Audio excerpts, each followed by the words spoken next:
Yo, what's up, everybody? Welcome to another episode of Downtime with Downstar, episode 129. And today we are here with Jeremy Duarte. Jeremy from Hawaii. Yes. Aloha. Relocated. And you were just saying before we went on air that we've met once before. Yes. Let's see if you can remember. Let me try, because I can only remember up to maybe February. I think everything before February, my brain is just gone. Brain is scattered. Yeah, I need one of those, like a memory chip, like a expansion pack. So I could put a couple terabytes. I think I'm still on I think gigabytes, megabytes. Yeah. Frisco. Yes. Week Fest. Yes. 2011. Close. 12. Fort Mason. Yes. I remember that. Yeah, it was Fort Mason. I think it was the first year you came out. Second year, because I did come to the 2011, which was... You know what? Then we did meet 2011. In the parking structure? When my car was blue. I was parked right outside of one of the main halls. No, then that's 2012, because 2011 was still in the parking structure. So 2012 was at the pier, Fort Mason, at the pier. So the cars were parked on the outside. Yeah. I remember that. Yeah. Slightly. Well, my car went to Fort Mason once when it was blue. Mm-hmm. That was the first year they had it at Fort Mason. So I want to say that was 2011. Not too sure, though. But they had us inside. They took us and put us outside. Right in front of one of the main pier, the warehouses. Yeah. And then 2012 was when I brought the car out and it was green. Okay. So I switched it up. Got you. That was the year that the car took best of show third place. Oh shit. Yeah. So that's the DB8 Type R, right? Yeah. So what happened to that car? It's still around. Okay. There's a cool story behind the rebirth of that car that just happened recently. Well, let's get into it. Before we get any further, I want people to, if you could give us a quick breakdown of who you are and what they might know you for. Okay, so I actually started the Honda game back in probably 1993. Okay. Way back when. Shit. When, there wasn't a lot of freeways in San Jose. Yeah. Everything's a freeway now. Mm-hmm. Sort of like how it is down here. So my love for cars or Hondas was right out of high school. I was in high school still. Okay. Friend had a 91 CRX. It was brand new. You don't see that anymore. Mm-hmm. And he wanted to fix it up. So we went to a couple shops, got some springs, lowered it. It had the single cam in it, put an exhaust on it, stuff like that. So that's where my love for the Honda stuff came from. And then I had another friend who got a 95 Civic and same thing. And then it started, the hype started to get real then. Yeah. So I was in a crew called Redzone. Uh-huh. I didn't have a car. Actually, I was in a crew called Redline without a car. Okay. My Redline guys, they were great. They let me drive all their cars. And then soon after that, I got into a crew called Redzone with my own vehicle, and a 92 Honda Civic Si, a blue one, back before Honda Tech was around. It was, I think the forum to go to was Hybrid Honda. Got you. I don't know if you remember it or not. Yeah, I wasn't on it, but I remember hearing about it. So, and I fixed that up. And for the time, nobody really, it was like the time when you saw the first GSR in a Civic. So I grabbed myself a 96 Integra from the junkyard, just stripped the hell out of it, took everything from it, told the junkyard to get rid of the car, and then I threw that engine in my Civic. And I had a hard time because 96 Integras are OBD2. So what do? How do I get this car running?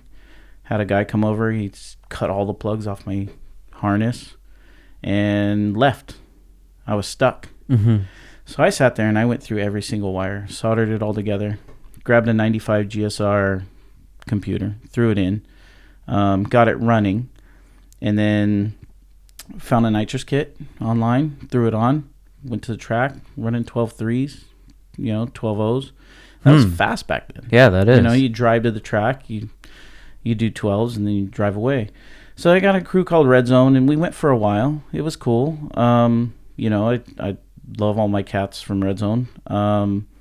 But we kind of disbanded after a while. I think in like 2000, 99, 2000. Okay. Kind of disbanded, and then that's when the thought of, hey, let's open up a shop. What do we call it? Yeah. And at the time, my friend Aki and Brandon, we all wanted to open one together. It was kind of like the three of us. But Aki had other plans, and to keep it short and simple, he had a friend who wanted to invest into a shop. Mm-hmm. So instead, his friend wanted just him and Aki. So what had happened is they created a shop called Black Tracks up in Milpitas. And I helped them open it and get it running, and I worked there for a little while. And my career path choice is actually audio video. So sick. When it just didn't seem beneficial to keep doing the car thing for money. So I went back to what my career was, which is audio video. Went back to that, and then that's when Brandon comes back into the picture and says, hey, let's open up our own shop. And then 2001, we started doing Redzone out of the garage.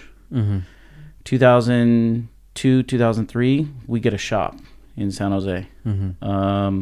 Right there off of Commercial Street in San Jose, like down the street from the courthouses and everything, off of 101.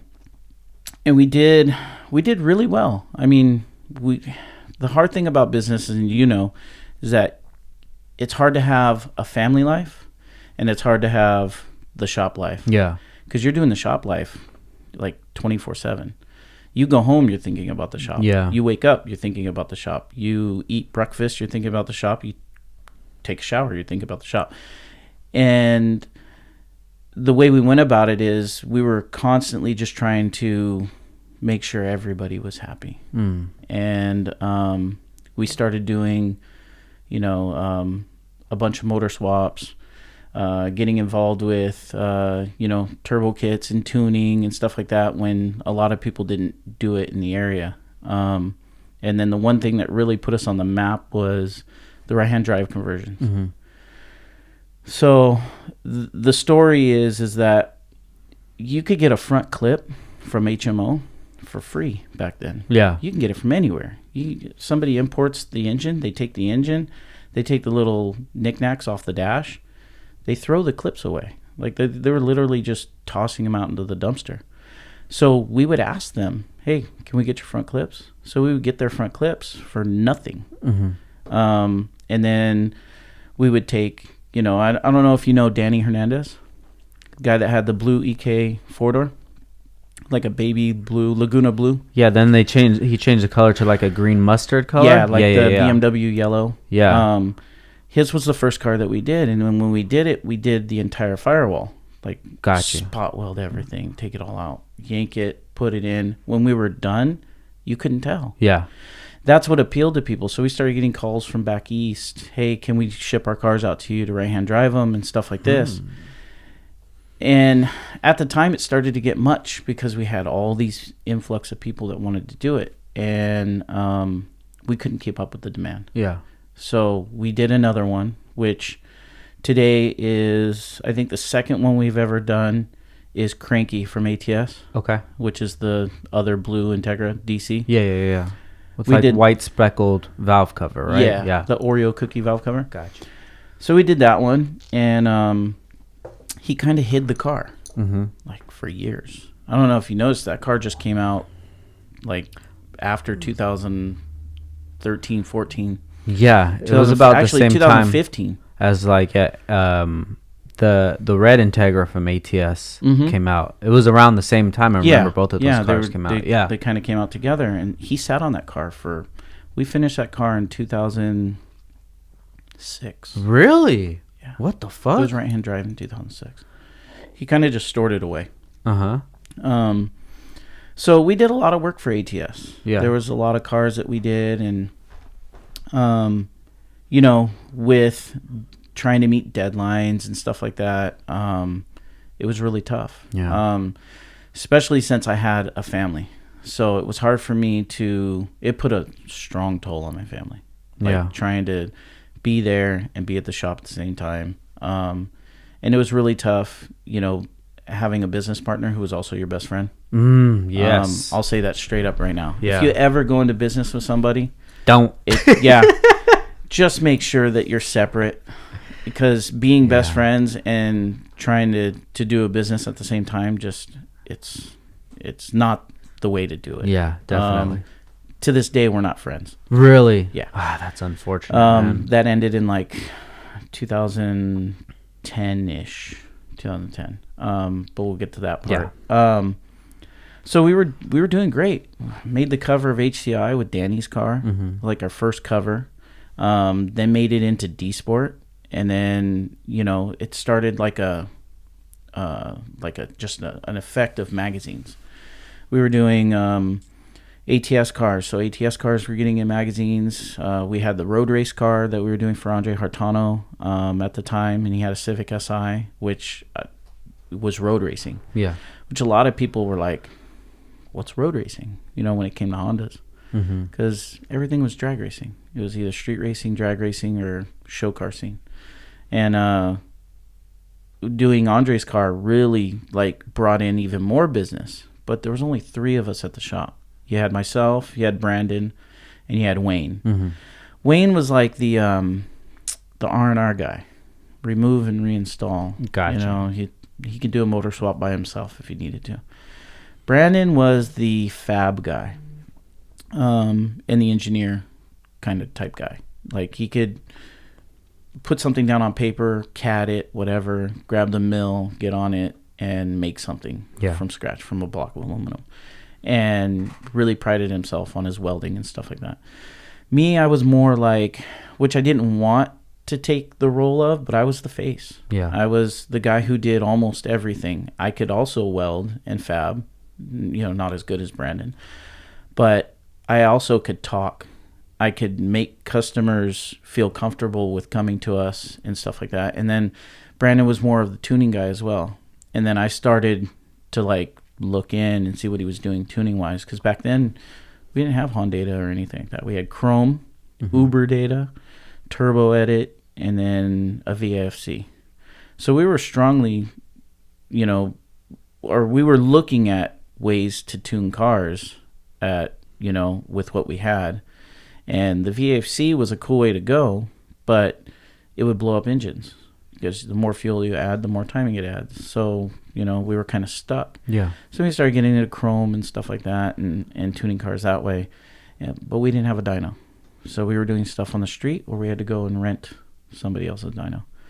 So Brandon wanted to shy away from the tuning part and do more of the fab stuff. So he kind of, pushed me towards doing the tuning stuff.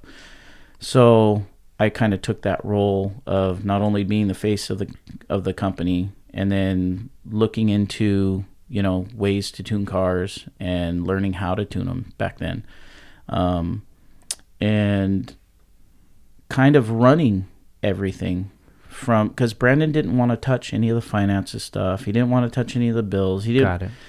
And it got really tough because then I had everything on my shoulders. Yeah. Plus I had to do the family thing. So that got to a point where, we were outgrowing our shop as well. It was kind of small. So we started looking elsewhere, and we found a place in Fremont. A lot bigger shop, a lot better space. And then we found an investor to help us procure a dyno.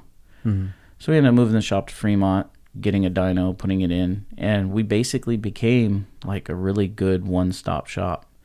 But sadly, in 2009, it just all it fell apart. Really? Fell apart partly because you try and make ends meet, and you have all these people, and they want to come in and do stuff. And this is where I admire you for saying, support what I do, support my hustle. Yeah. And I didn't have the mindset of, this is what I charge, this is what you're going to pay. Yeah. I had the mindset of, well, I feel like all these people are my friends. Yeah. So I have to hook them up. Yeah. And that bit me in the ass because, you know, not a lot of people know this, but at a point in 2008, my family and I lived upstairs at the shop. We didn't have a home. We shared like this big giant room, kind of like pretty much the size of maybe this room that And we're the in other- now and the other room next door. Okay. And Brandon, who lived with us at the house, moved into the office. Uh-huh. So he basically lived in the office. Wayne lived at home, so it didn't matter. So it saved on overhead, but it didn't motivate me enough to realize that how did we get here? Yeah. Other than the fact that we're hooking everybody up. Because you had all of the ATS crew along with other crews in the Bay Area coming to us to do stuff. Yeah. And, you know, it all felt like friendships. So in the end, even Brandon would start just doing stuff for people for nothing. Like to a point where we didn't make any money. Yeah. So long story short, in 2009, I decided to get a job. And already my marriage was like on a thin line. Like my wife wasn't getting any time. I had also got hooked on video games at the time to take away from the aspect of the shop. Like I was hardcore into COD, like COD 4 whenever it came out. And so she wasn't getting a lot of time. The kids weren't getting a lot of time. So in 2008, I decided, no, this isn't worth it anymore. So, or in 2009, November 2009, I ended up getting a part-time job, going back to my career, audio video. So I did that on the side as well as run the shop, and then left the guys at the shop. The problem with that is the guys weren't coming in at a specific time. Like now that we didn't live at the shop anymore, we were living in a house. Wayne would maybe show up at like noon. Brandon would show up at like 2, 3 in the afternoon. So instead of it being all three of you having the same goal in mind, it was you were the boss, and if you're not around, then they can basically just do whatever they wanted to do. Well, I think Brandon knew he was his own boss, but he just didn't have. I just don't know if he had the drive anymore. I think that's what it came down to, is he just didn't have the drive anymore. Yeah. And so he would come in at 2, 3 in the afternoon, and then I would, if I didn't work my other job and I was there, I would get there at like 10, 11. We'd open up at 10. Sometimes I'd be a little late because I'd run errands. So I get there, and then he wouldn't really want to do any work till like 6 o'clock at night, and I'm ready to go. Yeah. I'm ready to go home, see my family. Yeah. And I would go to walk out, and he would stop me. Hey, I need help with this. Well, I'm leaving. Well, then it's not going to get done. Well, what do you mean? Like, you know, it's got to get done. So, and it was stuff that pertained to just him. Gotcha. Like, you know, a roll cage in a car that just sat and never got done. And I'm not going to say that, you know, they're at fault. You know, we're all at fault. Yeah. I'll say I'm the first one to say that I'm at fault just as much as they are. Like, we didn't succeed because we didn't work together to get where we needed to be. So, in December or January of 2010, that job that I had turned into a full-time job. So I came to the guys and I said, we could sell the shop, we can close the shop, or you can keep the shop and I'll take my stuff and go. I'll just grab my stuff and we'll take off. You know, I'll take off. You guys can, but mind you, this was a private meeting between the three of us. I said, mind you, we're behind on rent 3 months. We're behind on garbage 3 months. We're behind on the phone bill 2 months. We're behind on the cell phone bills 2 months. We're behind on this. We're behind on that. Like, we were buried. Fuck. Yeah, like it was rough. And I said, I need to get a job because my family's sitting at home and, you know, we're about to lose the house and I can't do this anymore. So I ended up moving right after that. So I signed everything over. I said, you guys are going to take responsibility of all of it. It's all yours. Without my overhead, you guys should shine. So, and at the time, inside our shop, we had Spoolin Performance, which is owned by Phil. And he rented a small space in the corner. He was doing turbo kits and whatever else. And he watched how it progressed. So basically I signed everything over. We went to the city. I even signed over the business license. I took my name off of everything. But somehow there was a mishap where my name stayed on the sales license. Okay. Well, the sales tax never got paid. So now my name is attached to that. So 6 months go by. I leave. And it took me a while to get my stuff out. I had to get my toolbox. It was locked, stuff like that. But they had the key. So when I went to go get my toolbox, all my tools were just in a disarray. So I had to sit there and look through all the other toolboxes, grab all my shit. Funny story about when I went to go pick up my toolbox is a friend of ours. I won't name him just because I didn't ask him if I could name him or not. He's there working on his car. He's renting a lift from Brandon and Wayne. And he says, he goes, hey, are you on your way to the shop? I said, yeah. He said, okay, cool, I'm here. And I said, he's like, I'll help you get whatever you need. I said, okay, cool. So, because I guess he heard Wayne or Brandon say, hey, Jeremy's on his way. So I get there. I pull up with a trailer. I grab my toolbox. I grab all my spare parts for my car and some other knickknack shit. And then I say hi. Everything's cordial. I haven't seen him in like 5-6 months or whatever, or maybe 4 months. Say hi, how you doing? Shake hands, chill for a minute, and then I grab all my stuff and I take off. Well, not even 20 minutes later, I get a phone call. It's my friend at the shop. He goes, hey, are you and Brandon and Wayne all cool?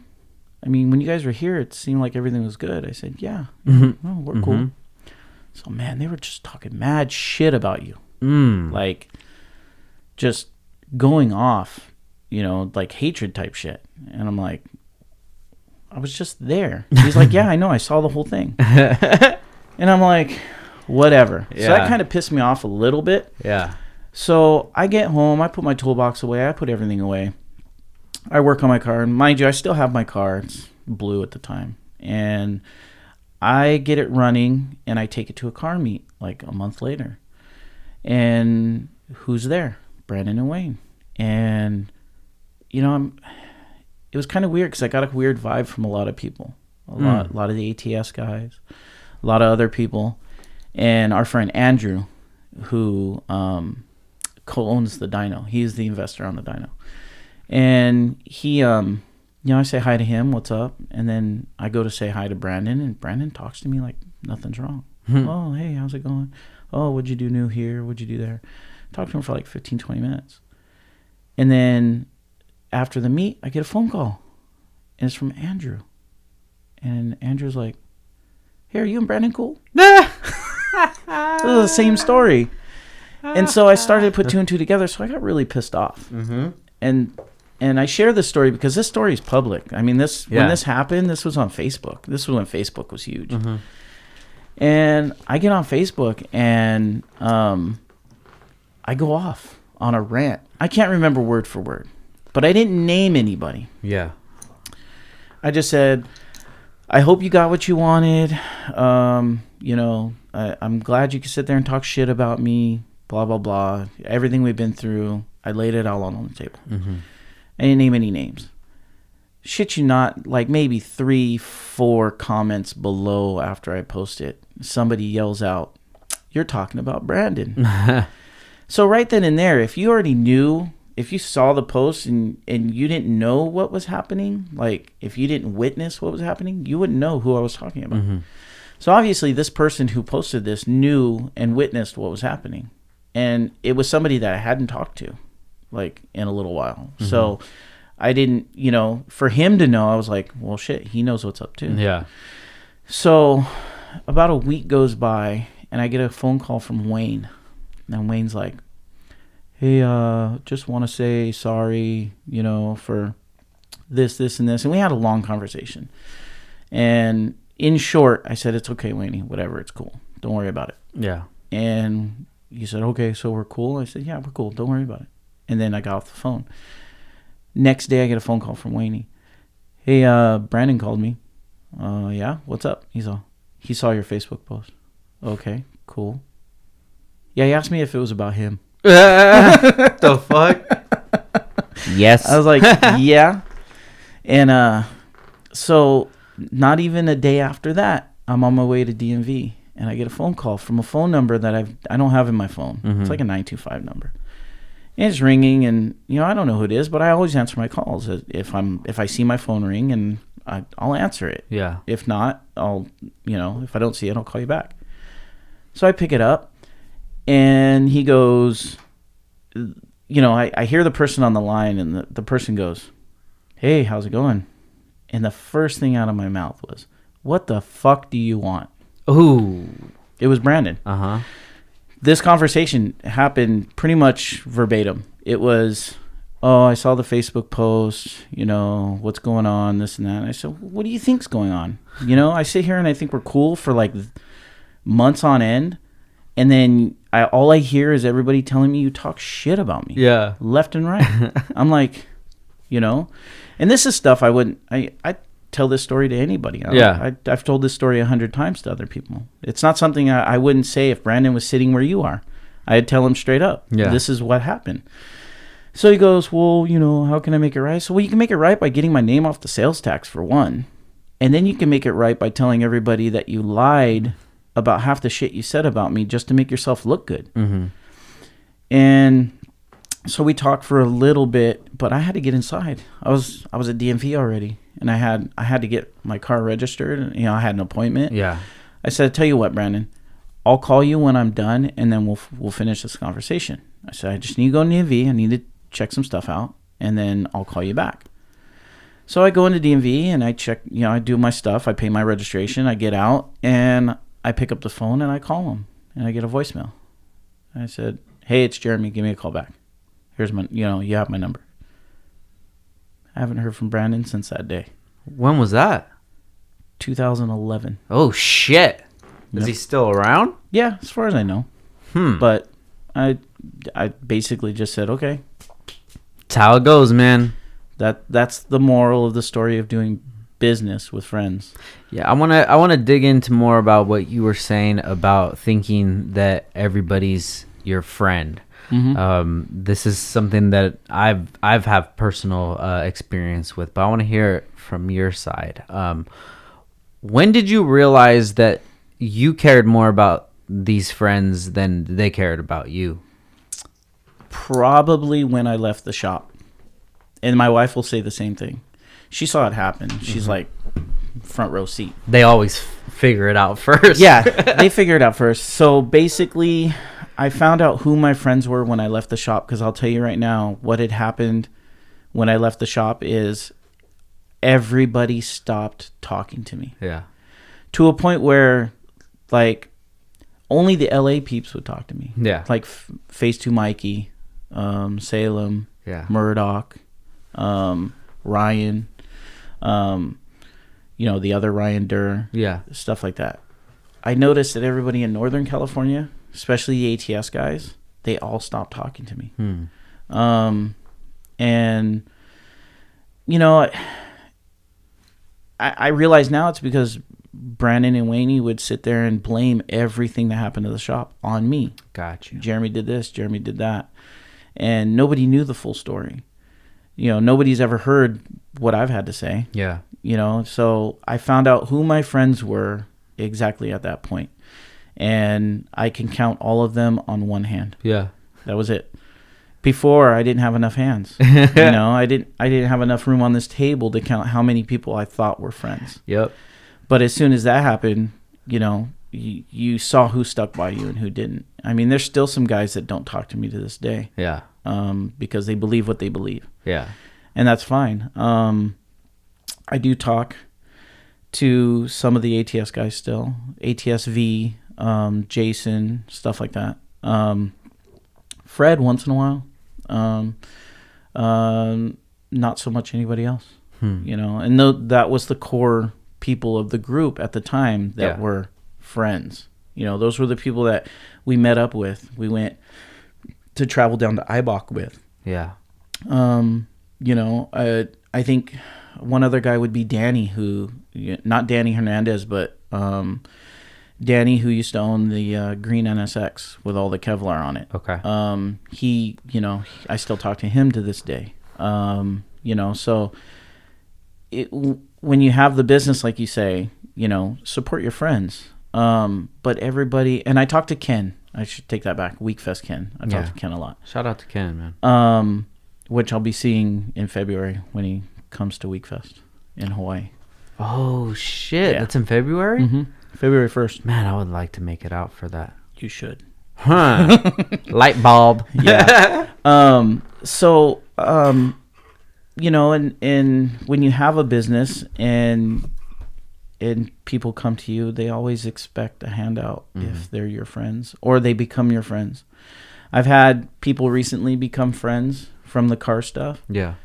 But I'll tell you now, in Hawaii, it's way different. If Dickie, a friend of mine, hits me up and says, "Hey, I need this," and he says, the first thing out of his mouth is, "How much?" He doesn't say, "Hey, can you just get me this?" Yeah. And then, or "Can you do this for me?" After I'm done, he hands me cash. Yeah. And sometimes I'll look at him and say, no, we're good. Don't worry about it. You've helped me out with something else. You scratch my back, I scratch yours. Yeah. But I occasionally get the guy who goes, "Can you fix this for me?" Yeah, it's $100 for an hour minimum. Yeah. And I'll go and fix it. But it only took me 20 minutes. Well, is it still $100?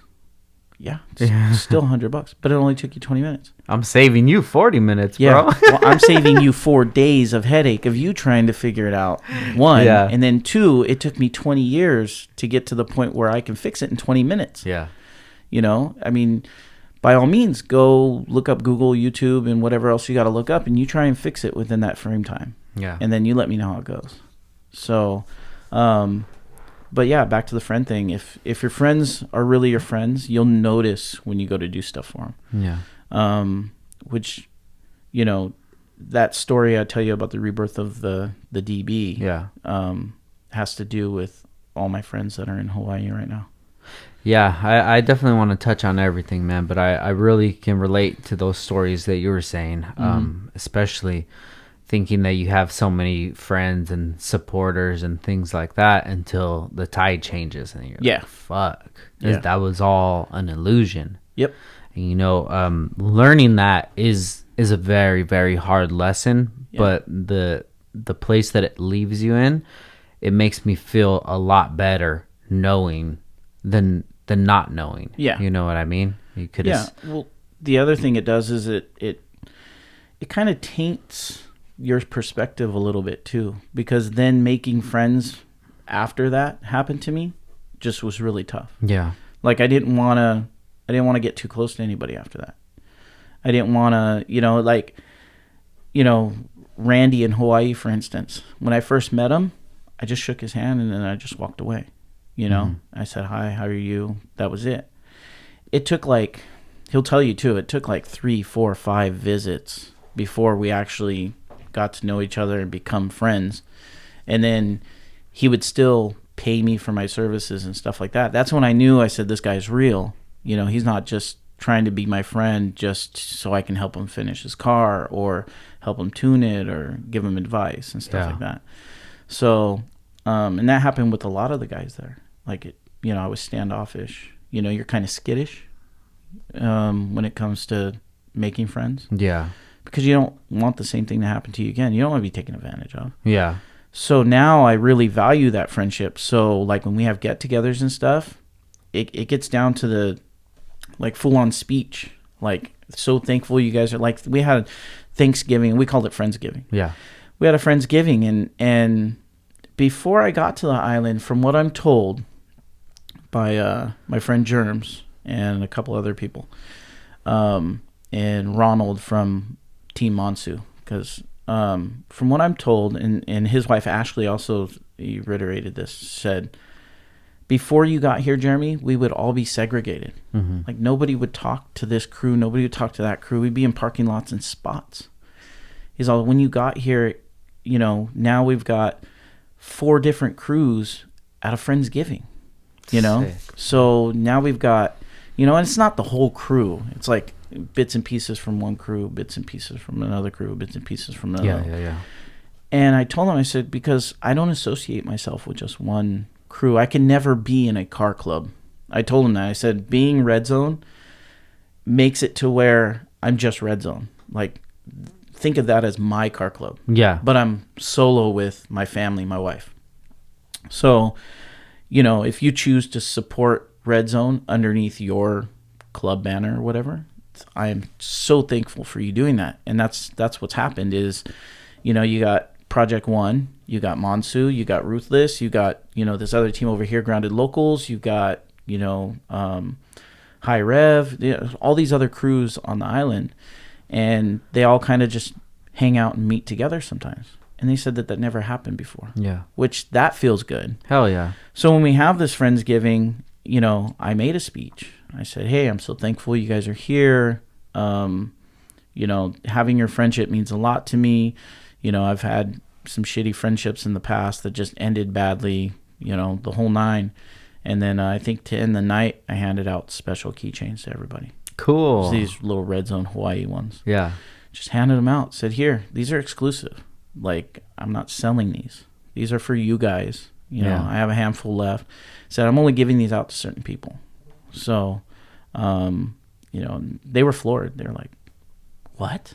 You know, so, but it was really nice to know that, you know, that I could come in and kind of be the connecting bridge to other people. And then they're like, because Jerm said straight up, he's like, I would have never been friends with Dickie if it wasn't for you. He's all, I saw Dickie in a parking lot, or I see him here and see him there, but I would never hang out with him. He's all, until he came over to your house one day and we all started hanging out. You know, now, you know, we're all commingling. Yeah. So now, do you feel like that is because they're different people on the island versus like California type of people and mentalities? It is a different mentality. The aloha there is super real. Like, you could be on the side of the road, you could be just another Honda, and here somebody would probably just drive by you. Like, you'd have 20 people drive by you with your hood open before somebody would stop. Mm-hmm. There, first guy would stop, say, hey, what's wrong? You know, can I help you? You know, or if you're just having, you know, trouble, period. Yeah. Like, you know, a scrap in a parking lot, somebody will come over and break it up. Unlike here, everybody breaks out their phones. Yeah. You know what I mean? Yeah. So you'll get, you know, more interaction there as far as like trying to make peace or trying to help somebody out and stuff like that. The mentality here that I've witnessed, or, you know, being in NorCal, is it's kind of every man for himself, or every crew for themselves, or every group of friends for themselves. Whereas there, it's definitely a different feel. Yeah, I pretty much feel the same way that it's like that. I don't know about NorCal. I've only spent maybe a couple weekends up there, but as far as SoCal, a lot of it feels like that it's pretty much everybody for themselves. You know? And I understand it because I know what it's like growing up out here. It's like you got to fend for yourself and you got to make sure that you're the one to make it. But that's like such a terrible mentality to have and to live by, you know. And then you lose those things where you don't really have that many close friends or people that will invite you to Friendsgiving or things like that, you know. But when it's time that somebody needs something, they're definitely going to hit you up. Yeah. I mean, you know, I still get that once in a while. I'll have the occasional guy that doesn't talk to me for a while, and then he'll hunt me up when he needs something, which is fine. Yeah. I mean, that just means that I know where we stand, you know. And I'm guilty of that too. I'm human. You know, I only hit up people at certain times when I need something, but at least I know that we're both on the same page, that it's more of a, you know, when you need something, you can hit me up. When I need something, I can hit you up. Perfect. Type of deal. So, you know, we don't have to hang out in order to scratch each other's backs. Yeah. But, you know, a favor for a favor is a favor for a favor. It's what it is. So, you know, I feel bad that sometimes I only hit, you know, somebody up when I need something. And then, you know, and I hate to do the whole, oh, hey, I'm just hitting you up to see how you're doing, and then wait like an hour or so and said, oh, hey, do you have this? Yeah. You know what I mean? Yeah.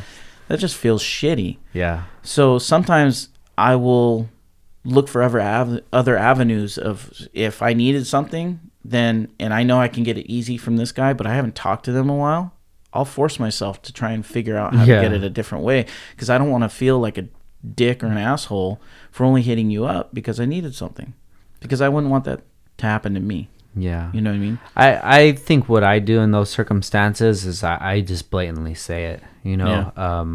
I've been getting some stuff from K-Tune lately, and I haven't had much contact with them because I haven't been building lately, you know. So from them being in Canada, I rarely even see them at shows or events, but they're really good people. So sometimes I'll just go on there, hey man, hope everything's going good, you know. And then when I do need something, I'm like, dude, I'm sorry I haven't talked to you for so long, man.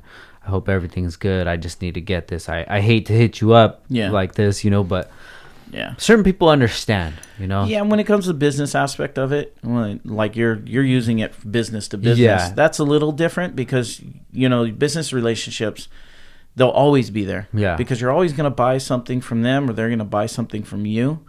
But for a more personal thing, like, you know, like Ken, for instance, from Weekfest. Yeah. I feel like I only hit Ken up when it's Weekfest time. Yeah. And that feels like shit to me, because I don't say that I appreciate him enough to say hi once in a while. So occasionally on a holiday, I'll remember, oh shit, happy Thanksgiving. Yeah. Hope you're doing well, you know, blah, blah, blah.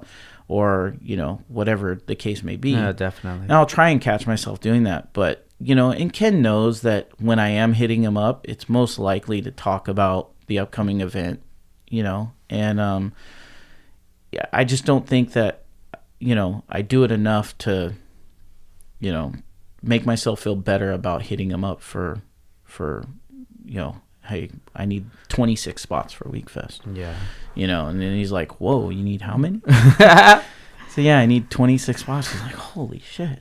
So, you know, and then we'll converse a little bit and, you know. I mean, at least you're conscious of it. And that's what I've been trying to do. You know, I'll just message people randomly out of the blue, and I'll really word it in a certain way where it's kind of like, you don't have to message me back anything else. Yeah. So, hey man, I hope everything's going good. I wish you have a great week. You know, have a good day, and then just leave it at that. Yeah. You know, and I try to do that just because I would like people to do that with me. To do the same to you. You know, but do unto others as you'd want them to do to you. And you know? Legit, I probably only have really one friend that does that for me, and it's my buddy TJ. And he actually just called me before you came, just to see if I wanted to go to lunch, you know.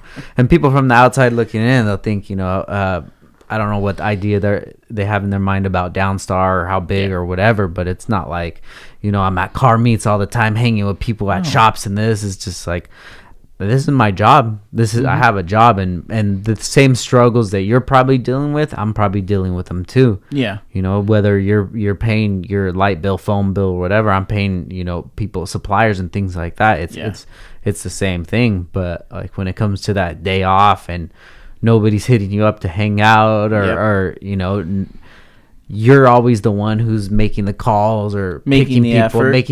It makes you feel shitty, dude. Yeah, it does. And, you know, sometimes you just got to realize other people have lives too. Yeah. They're doing, you know, you don't know what they're going through. You don't know if they're working 24/7 for some reason. You know, maybe they ended up getting a second job and didn't tell you about it. So you just have to have the mentality of, maybe I should just say hi. Yeah, and definitely. Then let them take over, and, you know, when they have time, they'll say what's up back. And that's what I've been trying to do lately. You know, I felt like I've been on a real soul searching mission as of late, just trying to figure out like this whole life thing, you know, because once you have your business or you're doing your thing or whatever, you're still trying to figure out like, this isn't what I thought it would be like at the end of it. Yeah. You know, I thought it would feel differently. Yeah. You know, sometimes when I come in, it just feels like a job. Yeah. I'm in here and then shit, I gotta go, you know? And, but it's dope. I think there's always a lot of room to self-improve and self-reflect and, you know, see what kind of image you're putting off. So that kind of brings me to a question. Why do you think it was so easy for people to take the experiences or the word of Brandon and Wayne and say, okay, that's how Jeremy was? Yeah. My belief on that is, well, one, because I'm the one who left. So they didn't really tell the full story of how I left or why I left. Nobody really knew. Yeah. So if you don't know why I left and you don't care to talk to me to ask me why I left or what the reasons behind me leaving was, then, you're going to just hear one side of the story. And the one side of the story was Jeremy left. And he left us with all these bills. Yeah. Well, that wasn't the case. I wanted to close the shop down and distribute whatever was left, sell it, pay all the stuff off, and walk away. Yeah. But I gave them the option. You and Wayne can take over. And the shitty thing is they didn't even last 6 months. They closed the doors in July of 2010 or something like that. Like, literally, I think Phil said for a month it was really good. Like, shop was clean, they were coming in on time, they were doing all this stuff, and then all of a sudden it just stopped. Yeah. And then I had my friend Justin call me up one day and said, what the fuck's going on at the shop? Well, what do you mean? Dude, I was just at the shop and a dog pissed on my leg. So he goes, the shop smells like dog shit, smells like piss, there's shit everywhere. I had customers hitting me up asking me, telling me that Wayne is saying that their stuff's not done because Jeremy up and left, when the customer turned around and said, Wayne, I brought my stuff in after Jeremy left. So what's the excuse now? Stuff like that. Gotcha.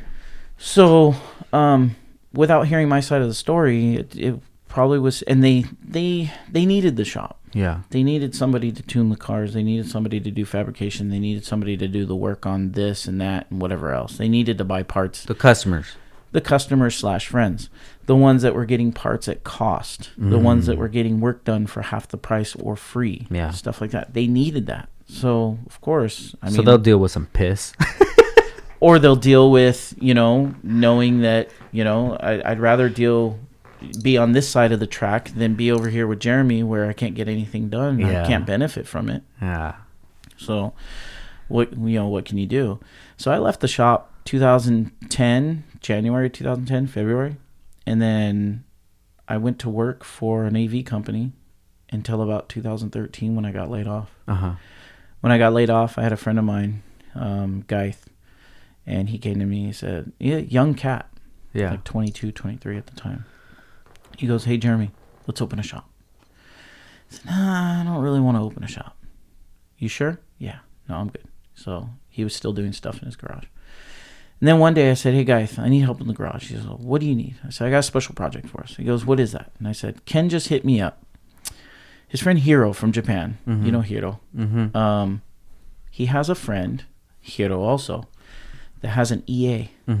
They want to put a K-Series in it.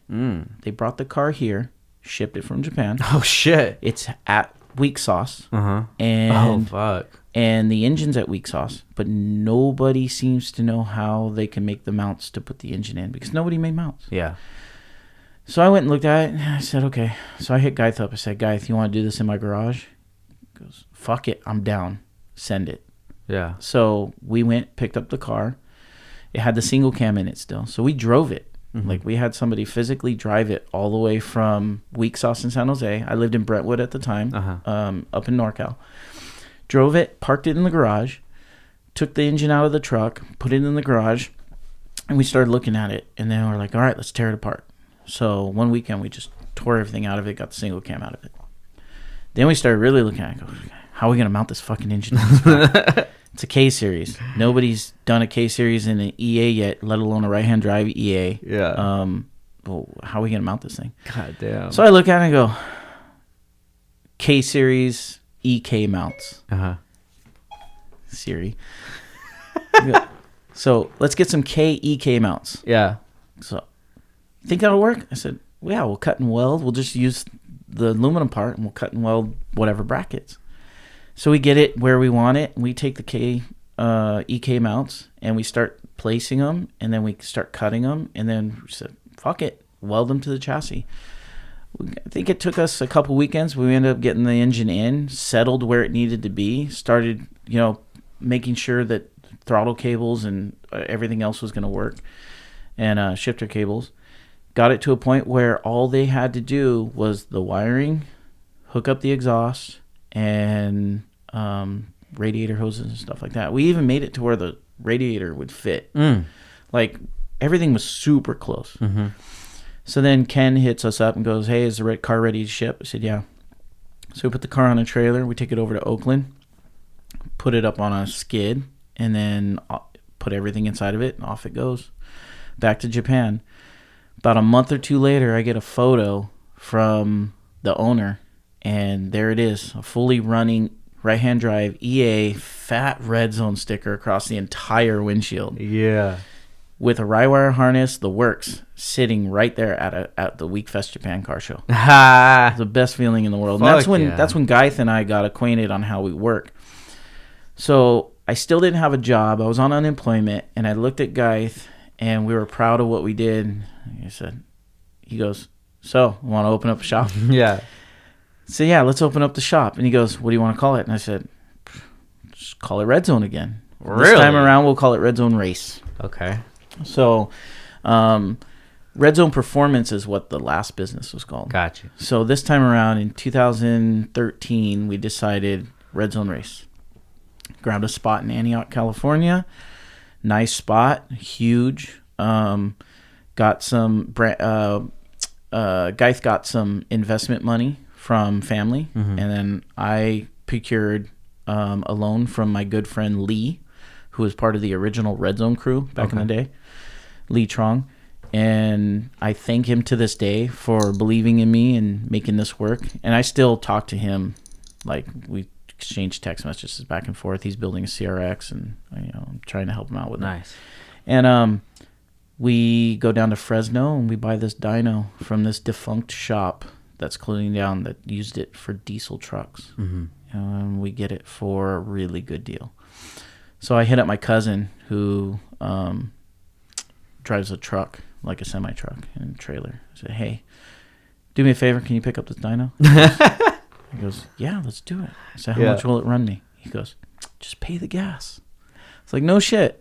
He's like, yeah, just pay the gas. I got you. Ooh. Just when the dyno's up and running, I want to put my El Camino on it. Nice. He's got this badass El Camino.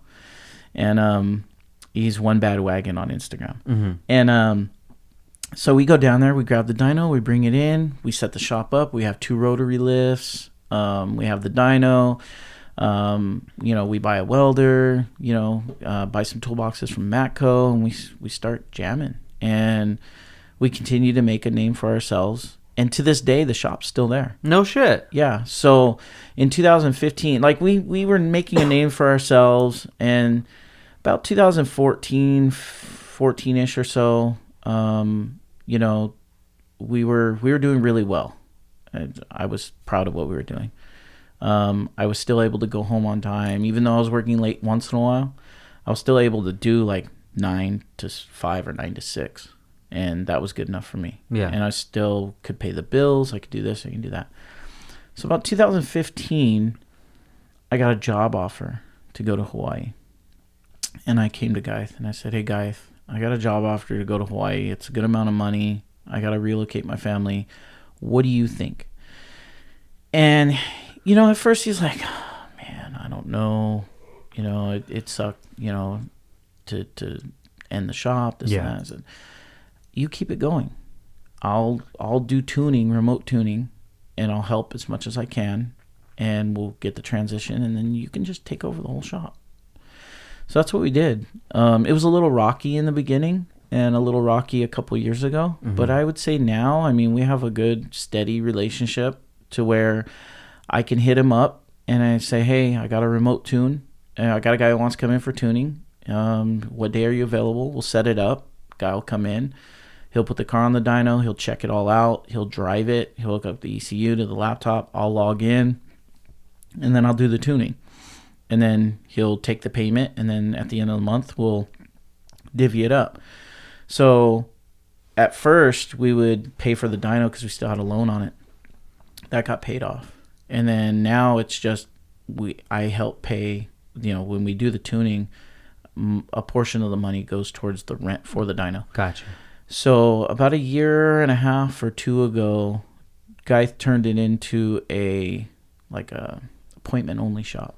So now he just does stuff by appointment, but he also rented out spaces for all our friends. So our friends would have a say in, putting their car in and paying towards the rent.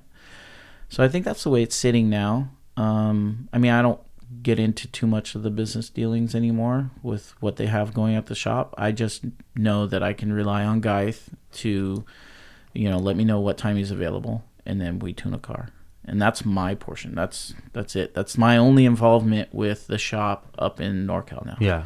I don't do any selling. I don't do any, business dealings. I'm, not part of any of the accounts. Nothing. Just anything and everything. I don't even know if Guy still runs it as a business or it's just a place for him to do whatever he wants to do. So, and that worked out really well because I watched Guy grow into, what he does now. Before he kind of knew some stuff, but now, the guy's really knowledgeable.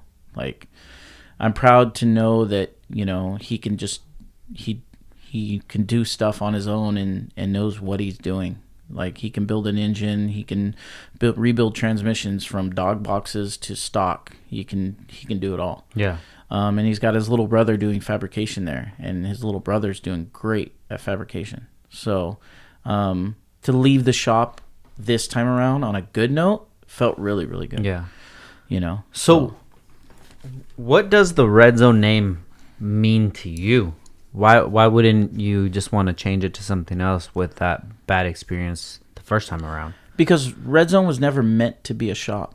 Redzone was always a family or a car crew. Got you. So first and foremost, Lee Trong, the guy who Yeah. helped me with some money for the dyno, he created the logo. He did all that. I mean, he still goes by Redzone Labs, which is like his design company. He's basically a graphic designer. Okay, cool. So, and I asked him up front, I said, hey, is it okay if I do this? I asked for his blessing. Gotcha. He said, yeah, no problem. Cool, Go cool, for cool. it. So to keep that name alive, since it has roots all the way back to 1994, 95, Got you. was one of the reasons why we kept using it. It was already an established name. People knew who it was. For the shop to close down was devastating to a lot of people other than just myself, Brandon, and Yeah. Wayne. It was a lot of people who were like, "Fuck, Redzone's gone." Yeah. So when they saw Redzone come back, they were asking, "Where's Brandon? Where's Wayne?" I said, "They're not here this time around. This is just myself and Geith. Got you. Just two people. We're not best friends. We're friends, but he does his thing, I do my thing. Sometimes we do stuff together. We don't live together. We're not roommates. I don't know what he's doing half the time on his personal time. He doesn't know what I'm doing half of my time, personal time. So it wasn't something that commingled together. Yeah. So we didn't have to go and do everything together all at once unless it was car related. That's what the cool thing was. And Guy had his own set of friends. I still had my own set of friends. Then we had friends together. Got you. So this time around, it just, it made more sense, one, to use the Redzone name because it was still relevant, and then two, to leave on a good note and, know that it was in good hands to keep going in the direction that we wanted it to go in. Gotcha. So, people still know the name. And, I created on the side, I told guys, I said, hey, I'm going to create Redzone Hawaii. And I'm just going to do my thing out here when it comes to tuning. I don't build engines. I don't do transmission. I can do all that, but I don't. My thing is if you need an ECU, if you need Honda, you need some parts, I got you. If you need tuning, that's my primary focus, is getting your car tuned. And I'm not a kind of guy that just favors one car crew or one guy or anything like that. If you come to me and you want to make your car fast and you want to listen to my opinions and what I have from my experience to say and go that route, let's do it. Gotcha. It's an all-in type thing. And I tell people all the time, if you don't trust in anything I have to say, if you have second thoughts or doubts about anything I tell you, by all means, find a tuner that you trust wholly. Because if you second guess me, then it's just going to be a weird relationship the whole time. I don't have to be your tuner. They come to me, like I'll have guys come to me and say, hey, I want to do this, this, and this. And I say, okay, well, when it comes time, you should get this, and then whoever tunes it, you'll always hear me say, whoever tunes it. They go, oh, well, you're going to tune it. I said, that doesn't make or break what we're talking about right now. Whoever tunes it, if you choose me, great. If you choose somebody else, awesome. I'm not going to be mad.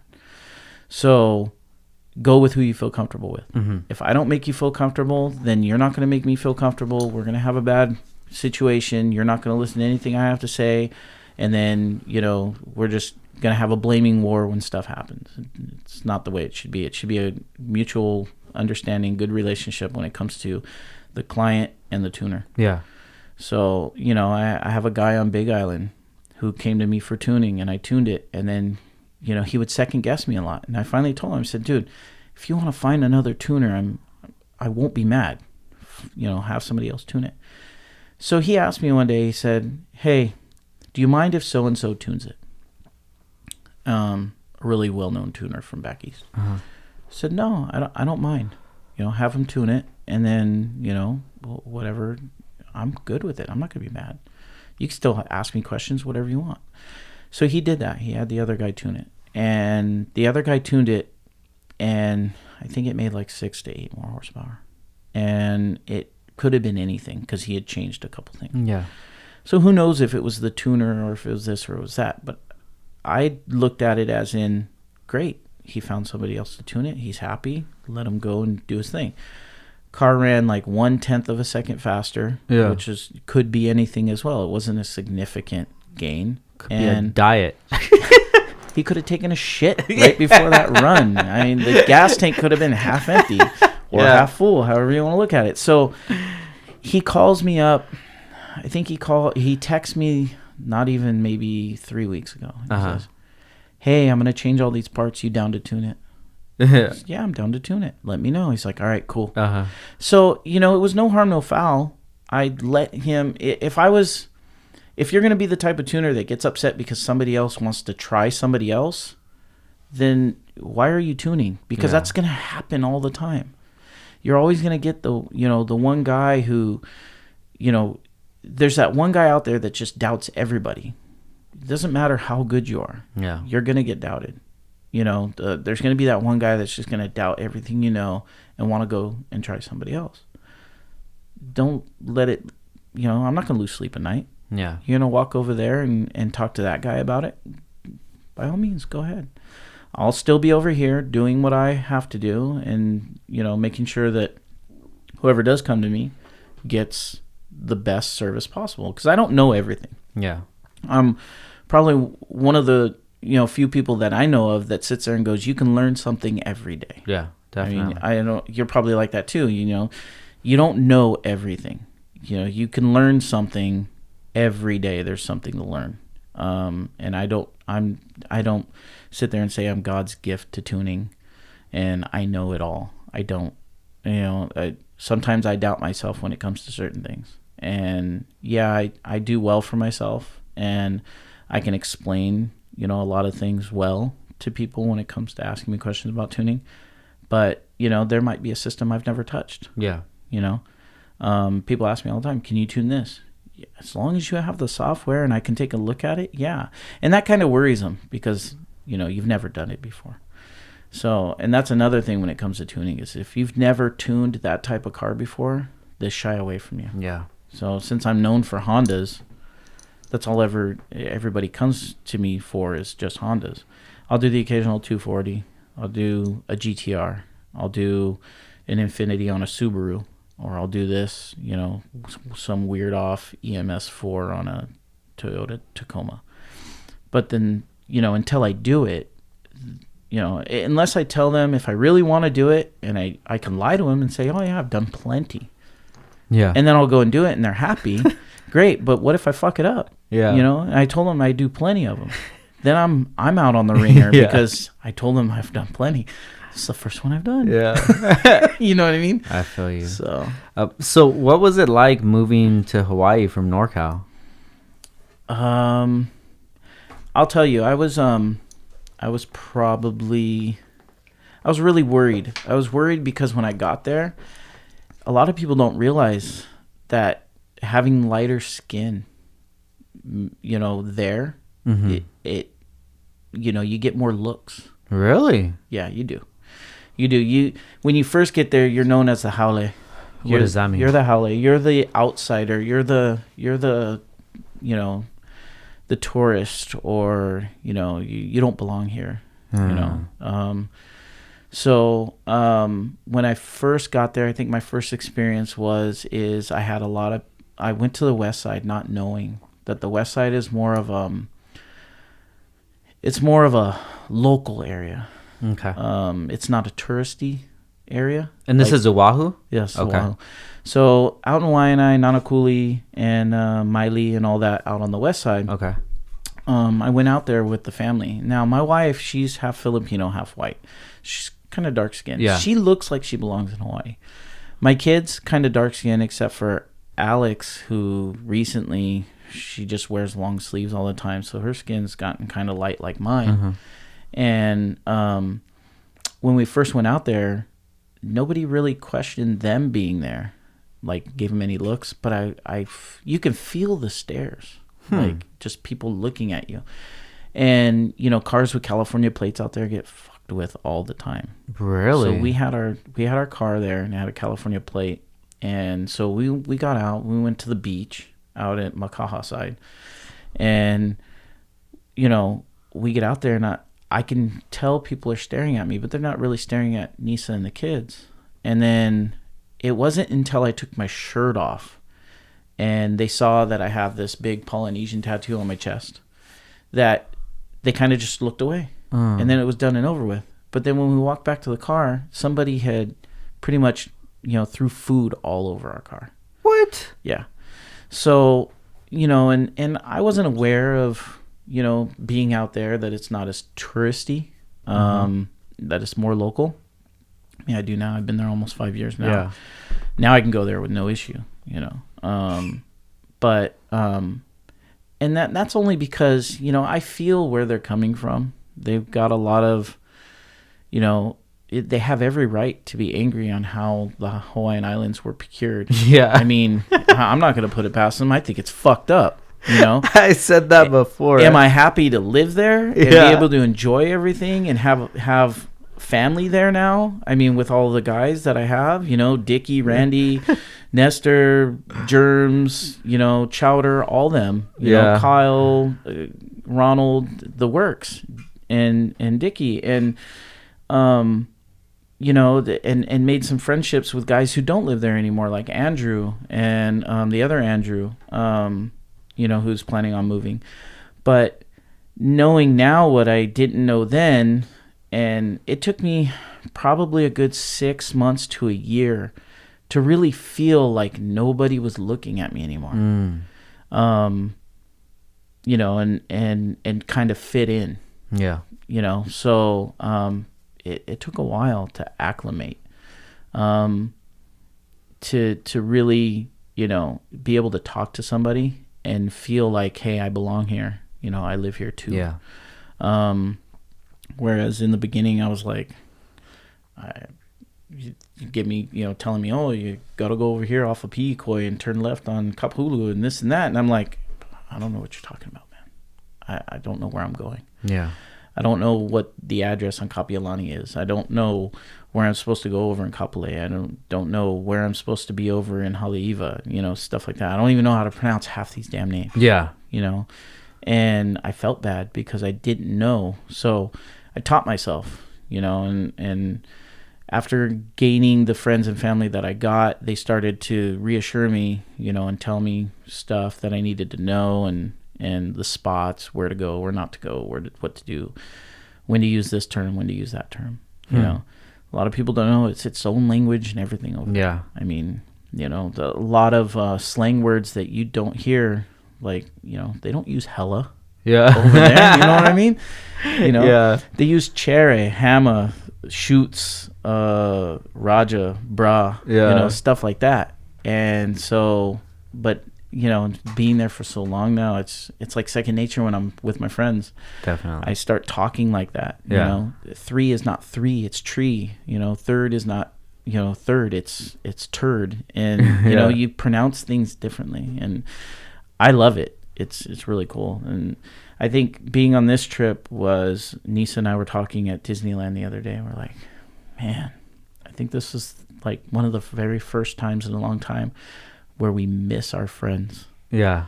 You know what I mean? Like, we miss hanging out with them. And not even like a few hours later, Nisa gets a text from Ashley. This weekend was so boring without you guys.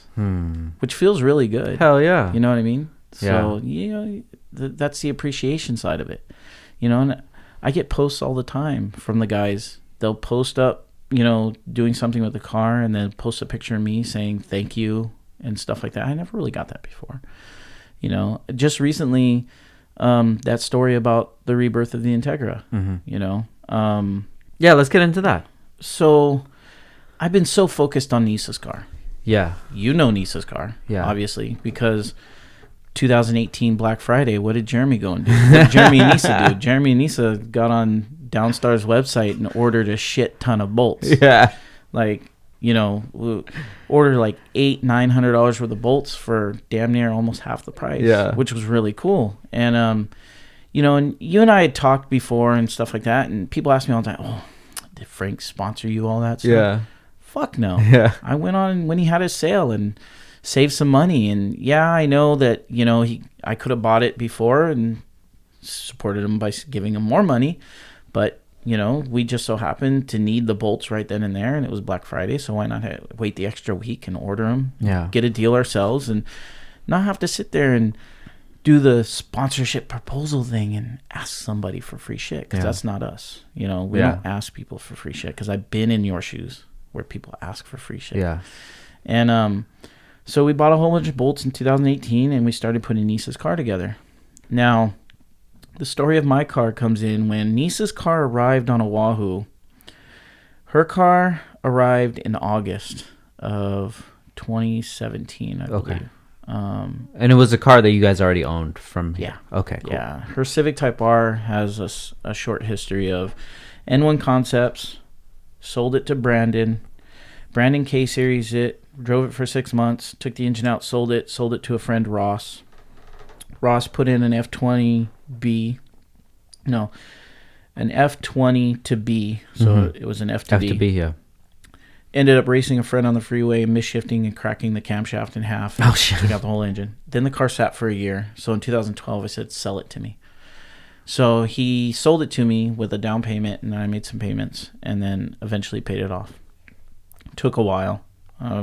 That's my fault, and I own it. But he eventually got all his money. And so we put a GSR in her car. She drove it around. She went to Nisei. She went to Eibach and stuff like that, and it had a colorful engine bay the way she wanted to do it. And it was just a stock GSR. Drove it around. So we decided to yank the GSR out, and we went and painted the car, or I wanted somebody to paint the car. Now, the story of the paint job is the guy painted the car in trade for a four-door Civic, but I won't name him. He knows who he is. He did a shitty job, and I told him he did. It had like lint rags, red, the red rags? It had that lint inside the clear coat. So we were kind of pissed off and irritated, and so I took the car to somewhere else, and I took the car where my car was painted. Yeah. And they did a great job on my car. So I took her car where my car was painted, and then they decided to wait until, so my friend who owned the shop sold it. So he had to get the car out. So they basically rushed the job. And when they rushed the job, they didn't paint it the color it was supposed to be. So Nisa's vision is, my car is champ white. That's the stock color. I want it champ white, but I want my touch on the outside. I want it to have like a glitter teal effect to it. So Instead, they painted it Honda Frost White with the teal pearl on top. And they thought it would make it like Champ White because of the pearl, and it didn't. So Nisa was kind of devastated at the fact that the outside of the car, the car doesn't look like a Civic Type R anymore.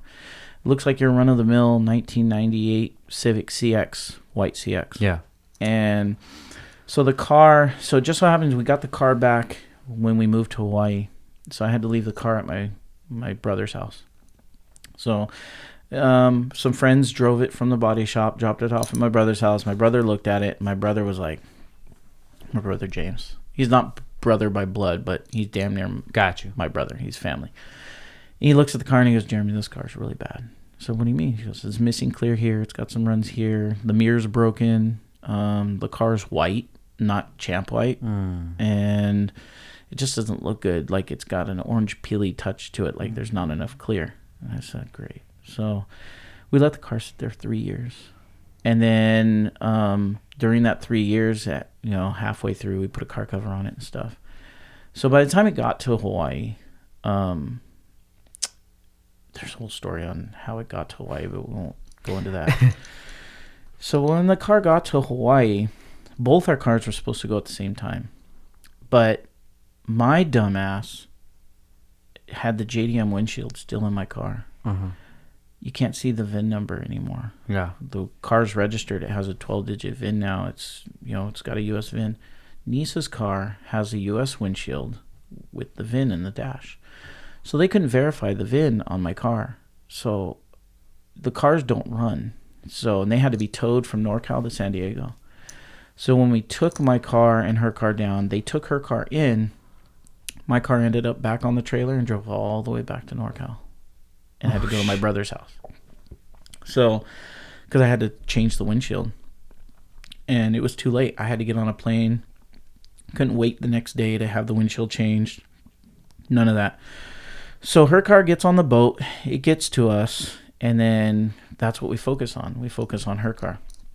So we focus on her car. And our friend Keith, talented painter. He gets the engine bay all done the way we want it. We buy the bolts from you. Nisa's engine, when it came, it was empty. I couldn't ship everything separate. I had to bolt it into the car. So I bolted the transmission to an empty block with an oil pan with 2 bolts and an empty head with no cams, no nothing, with a manifold on it. It had Skunk 2 Ultra with a 90mm throttle body and fuel rail. So we get it home, and then we take everything out. We get the engine bay done. We start building the engine. And Nisa built the engine herself, actually. So in Hawaii, you don't have, like, a lot of resources. So, there's only a couple machine shops, stuff like that. So I took it upon myself to notch the block for the rods. And then I had her build it and put it together. Took pictures and video. I just guided her. Said, okay, here, this is your torque spec for this. This is your torque spec for that. This is how you put the rings on. This is how you put it together. So I watched her do the whole thing. Sick. Yeah, and she put it all together. Very cool. And so we get her car. I'll fast forward real quick just to save time on the story. We get her car done and running an hour before Spocom. Oh, shit. An hour. And it's not even an hour before Spocom. We were supposed to be at Spocom at 9:30 in the morning. Yeah. At 9:30 in the morning, we were still putting the interior back in. Oh, we were still trying to figure out how to get the car running. So the whole crew, Dickie, Rex, Randy, Blake, Germs, all of us, we're just on, not Germs so much because he was worrying about his own car, but Leo, just all kinds of guys. We're just putting this car together. And Germs is at the show with his car. And he's telling the guys, don't close the gate. Don't close the gate. The car's coming. The car's coming. So they would ask him every 20, 30 minutes, when's the car coming? Oh, it'll be here in 20 minutes. 20 minutes later, where's the car coming? Oh, it'll be here in 20 minutes. Oh, shit. So he held them off from 11:30 all the way until we rolled in at 3 o'clock. What the fuck? Yeah, he held them off that long. We come strolling in, and then this crowd of people just looks at the car and goes, holy shit, the fucker runs. Yeah. And she drove there, no hood. It had it had an oil pan on it that hung too low. Yeah. So on the way there, the oil pan hit the ground. Oh, shit. Because it's on a lean mount kit. Yeah. So, and then the car sounded kind of funny to me, but I couldn't really pinpoint it. I thought, okay, it's just tuning. Because it's on a Rywire harness with an AEM Infinity. And it's Ryan, when I ordered the harness, I told Ryan, I said, I need an Infinity harness for Nisa's car, but I want a firewall plug. Yeah. He laughed at me. Like straight up said, no. There's too many inputs and outputs on that ECU. We can't do a firewall plug. You're going to have to just drill a hole and put the plug through. And I said, no. This car's all motor. What can we delete? Yeah. And he goes, shit, you're right. He's like, yeah, we can delete a bunch of shit.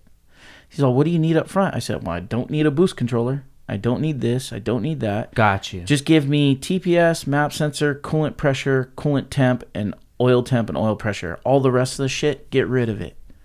And then I need the O2 sensor. He goes, perfect. That's the exact amount that I can fit through a firewall plug, a mil-spec plug. So he got that to work, and it started right up. I've never had a problem with Ryan's harnesses, ever. I'll always use Ryan. Yeah. You know? So we get it all done, and we get it into the show, and then we show it off, and, you know, people didn't realize that they're looking at us funny because they're taking the wheels off. I'm like, why are you taking the wheels off? To clean them? No, we're going to show off the suspension. Yeah. What do you mean? So I didn't fucking spend all this money and time on powder coating and Downstar hardware for it not to be seen. Yeah. So it was really unheard of there. They're like, you know, I had this, before I was really friends with Ronald and Ashley, Ashley's dad came up with a flashlight, and I filmed him, and he's looking at the car with a flashlight. We thought maybe he was a judge or something. Yeah. And we're just kind of baffled on what he's doing. He's sitting there looking, going underneath, hands and knees. Shit you not. He's on the floor looking under the car. And then he comes over to us and he goes, is this your guys' car? I said, it's her car. He goes, really nice job. Hell yeah. I was like, you think so? He goes, yeah. I'm going to go back and look at it for about 10 more minutes, and then I'll come back and talk to you. I was like, oh, okay. So he went back, and he looked at every single nook and cranny again. Yeah. He's like, I can eat off your suspension. Did you drive the car here? Nisa goes, yeah, we drove it. From where? Eva Beach. No way. Yeah, we drove it all the way here. And it was the coolest thing ever to see somebody appreciate that much work and effort into it. So now that Nisa's car is done, everybody keeps asking me, when are you going to do your car? Now, mind you, my car got here separate. It drove in, I didn't even have to go back. So the same tow truck driver picked it up from my brother, drove it to San Diego, knew exactly where to drop it off. He dropped it off. They checked everything. Everything was good. And then they took it over to port. Now, it was supposed to be on a boat and to me within like a week. And then I was supposed to get delivery in like 3 weeks. So a month goes by. I'm like, where the fuck is my car? The boat broke down. Oh, shit. Yeah. So now my car's been sitting in San Diego out in the weather on a dock, not covered, just chilling in the middle of a parking lot. Oh, damn. And I'm kind of upset. I'm like, dude, I mean, if I would have known this, I would have just had somebody pick it up, take it, and bring it back. Get ready, yeah. And so then they finally get on a boat, and they get it over to Hawaii, and I see it, and I'm excited, and I take pictures and shit. See it through the fence, right? And my friend Chowder, I hit him up. I said, because he wasn't working on time. He was on disability. And I said, hey, can you give me a ride over to the port? I need to pick up my car and take it home. Can you follow me home? Yeah. Because it's not registered. I mean, we didn't even register him to get him, like, over here. Yeah. We just left him on non-op and whatnot. So then we get to the car, and I pop the hood, and he opens the hood, and he goes, how are we driving this? So what are you talking about? I don't see an engine harness. And I go, what the fuck you mean? And I open the hood and I go, the engine harness is right there. He goes, where? So Ryan did a really good job tucking this harness. Shout out to Ryan, man. So, you know, and he's like, oh shit, this thing does run. But there's no gas. I emptied the gas tank. Yeah. So Chowder went, got gas, brought it back. And we started up and he goes, holy shit, it runs. Yeah. It's like, yeah, it runs. It's on some shitty ass Steelies and shit. And my friend Ikeda and his girlfriend Reina had some Advan RGs with some tires. And they're like, yeah, you can use mine. And I had the 4Lug on it at the time because I was drag racing the shit out of it. Yeah. And so we took it out and I put the wheels on it and I lower it and everything. And I'm driving home and we go by the gas station. I get gas. Now, mind you, VTEC's locked. So it sounds raspy and idles all over the place. So I'm on the freeway. The other thing I realized is, shit, my transmission only has 4 gears because 5th is gone and it's cuffed. Mm-hmm. So the transmission's reinforced with a 5th gear cuff. The 5th gear is gone. I've done all kinds of modifications to the trans. So I'm driving in 4th gear. And luckily enough, in Hawaii, the speed limit's like 45 on the freeway. 55 tops. It gets to 60 for like a mile of the last part of the freeway. So I'm doing 55, cruising, and I go to get off at my exit at Eva Beach, and I hear pow, ting, and then a car starts to run like a Subaru. Oh, shit. What the fuck was that noise? And then so I'm driving it, and it's still running, just a little down on power. I mean, I wasn't getting on it or anything. I was just cruising. Yeah. And getting off the freeway. Like, literally, I downshifted to 3rd gear when it happened, just to get off the freeway. So then I get on my phone, and I text my friends, and I'm like, I think I just lost a cylinder on the car. And the first reaction, they're all ready to jump. Where do we go? Where do we pick you up? Where do we tow it from? Yeah. And I said, fuck that. I'm driving it home. So I drove it home. Figured it was something minor. So I drive it home, and then I pull up to the house, and I kind of look, and I see nothing wrong. So I go, okay, I'm kind of tired. I'm just going to throw it in the garage. So I throw it in the garage. Next day, I get home from work. I pull it out of the garage. I wash it because of all the salt and everything. So I wash the car, and I kind of look at it, and I'm like, I don't really want to deal with it. So I pull it back in the garage, push it back in the garage. Actually, no, I drove it back into the garage. And then the next day after work, I hit up my friend Randall. Hey, Randall, you got a leak down tester? He goes, yeah, when you free. So I'll come over right now. I said, okay, cool. Comes over, and we go 1, good, 2, good, 3, 0. I'm like, oh, fuck, it's internal. Well, I don't want to fucking deal with it. Yeah. Shove it back in the garage. So then the next day's a Friday, and I'm like, all right, Randall, you want to come over and help me pull the head off? He goes, yeah, I'll be right over. So he comes over, and we yank the head off, and lo and behold, the valve is stuck sideways into the head, chewed the head up, and then chewed up the piston. But then I go, fuck, my block. It's an RS sleeved closed deck block. I'm like, shit. And it's already 85 millimeters, so I can't go over. Yeah. So I'm like, oh, fuck. So I started looking at it.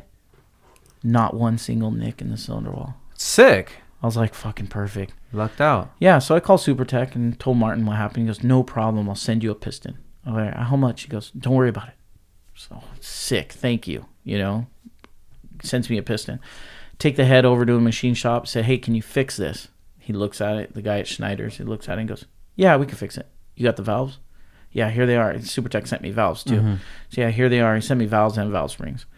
And so Snyder's takes like a week or 2 to fix it. So I'm like, okay, cool. I can put my car back together. But then this was in the middle of building Nisa's car. And I'm like, I don't want to build 2 cars at once. Yeah. And then I started looking at my car, and I just didn't like the state it was in. Yeah.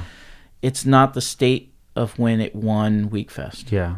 Best of show. It was pretty bad because I had drag raced it. I mean, I've gone 1050 at 144 miles an hour in it. Whoa. Full interior. I think the last race I was on my way to like a 10-0 when the cylinder let go, and then I had to rebuild it.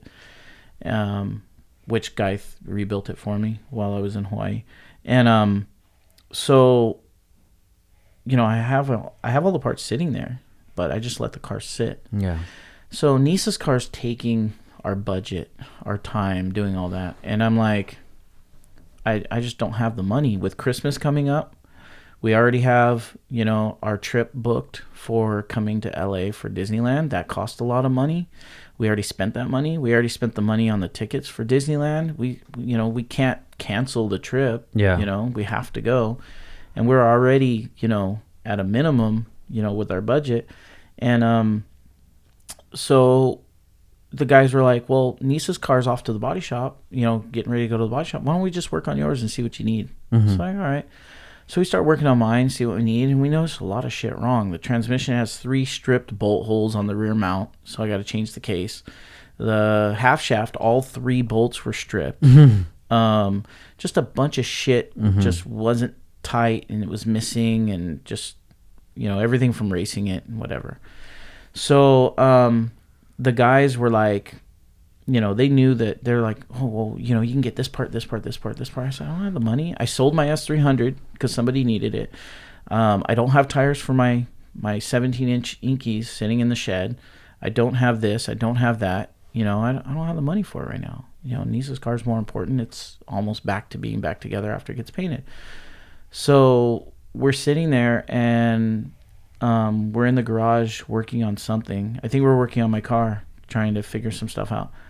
And then all of a sudden, Nisa walks over with this ECU cover. The ECU covers we buy? Like yours right there? I have them too. Same guy. Yeah. Cover Brothers or whatever. And I have the Redzone one. And it's all signed. Like, Dickie signed it. Germ signed it. Chowder. Just everybody signed it. And then next thing you know, Dickie pulls out a wad of money and sticks it right on top of the ECU. They all got together and chipped in $100 to buy all the parts for the car. No way. Swear to God. Dude, I pretty much cried right on the spot. I didn't know what to say. Nobody had ever done that for me. I've always been the guy to help everybody else out. Yeah. That I never expect anything in return. So when that happened, I was floored. I was like, all these guys got together, threw in $100 each because they didn't know how much the parts were. They just knew that I needed the money because I wasn't going to spend my money on the money that I had budgeted already because I had to go do Christmas for the kids and, worry about Nisa's car and stuff like that. So they knew that I would just let my car sit. And then they pulled out this money. It was like $900 at first. And it pretty much... The idea was, what they told me the idea was, is they were going to buy me an S300. Yeah. But they didn't know what my cost was, and they didn't know how to get it at my cost. And so they just assumed they were going to just give me the money as retail, and then whatever left over I can buy. Yeah. So they scraped up $900 altogether and then handed it to me. I didn't know what to say. And then as soon as, some other friends found out, they started sending me money. I'm like, you guys don't have to do this. I can figure it out. No, we want your car running. You haven't had your car running in like 3 years. It hasn't ran since it got here. We're all out here enjoying our cars. It's time to get your car out, to come out with us and this and that. And as soon as I made an appreciation post on Instagram, people started DMing me. They were like, hey, dude, what's your PayPal? No. I don't want any money. No, dude, you've always helped me out. You've always been there for me. You've always hooked me up. Let me do something in return. So all in all, I ended up getting like, when it was all said and done, it was like $1,300. Wow. With random donations and stuff like that. And I don't expect that. That's not something where I'm not going to go on a GoFundMe page for my car. That just sounds ridiculous. Yeah. May work for some people, but doesn't work for me. And so, that I thought was probably hands down the best thing that's ever happened to me living in Hawaii. Yeah. Having that aloha and having that family. I mean, Dickie says it right at the very top. He hashtags everything, we family. Yeah. This is a family. It's not just friends. You don't have to be blood and stuff like that. So that to happen was really cool. So what did I do? I went online immediately, ordered all the parts, and then while I'm gone, the guys are like, hey, I went to the house, I got the package. They send me pictures. Hey, when you get back, we get to put your car back together. So the S300 showed up already. Parts, I ordered some parts from Summit because even though I have an account with Motovicity and stuff, just it's easier to order something.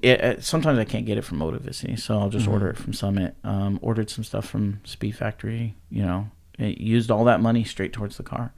I told him too. I even ordered something for Dickie. He was like, because his car needed a map sensor. He's like, I don't have the money right now. I said, well, don't worry. You guys gave me a bunch of money. I'll order you a map sensor. It spread the love back. So dope, man. Yeah. Dude, that's a great story. So that's where the DB sits right now. I mean, the DB has a long history of just being a show car, but a lot of people don't know that I turned it into a drag car. Yeah. Like there's a lot of videos out there where I'm beating the shit out of this car. I mean, the bumper's fucked up. The fenders are fucked up. One of the doors is fucked up from when the fender got fucked up because the ball joint broke, hit the fender. The fender hit the door, stuff like that. A rat got inside when it was being stored and chewed up the rear Type R seat. So I had to get a new Type R seats and stuff like that. But the car has a lot of abuse on it. A lot of people didn't realize that. Yeah, it made 600-700 horsepower, but nobody ever really got to see it race. So that's when I went to go prove a point that it's not just a good-looking car. It can go down the track too. Is that what you're gonna do with it when you get it running again? No, it's going back to a street car. Yeah, definitely. Yeah, it's putting the 5-lug back on it. I have the rare setup of, not a lot of people do it, is the rear calipers from a Porsche 911. Oh, cool. On the front with 12.5-inch Sick. discs. Yeah. I think Higgins is the only other one right now that I've seen do it recently. I know a couple other guys from before did it. So it's that same brake setup. So, and then the back is just stock Type R. Got you. So now, everybody listening, they might know Nisa's car, that white EK with the teal and purple everywhere. Yes. Dude, that car came out great, man. It's so photogenic. Thank you. I love it. Yeah. Yeah. Even the engine outside of the car is so yeah, photogenic. that shit went viral, bro. Dude,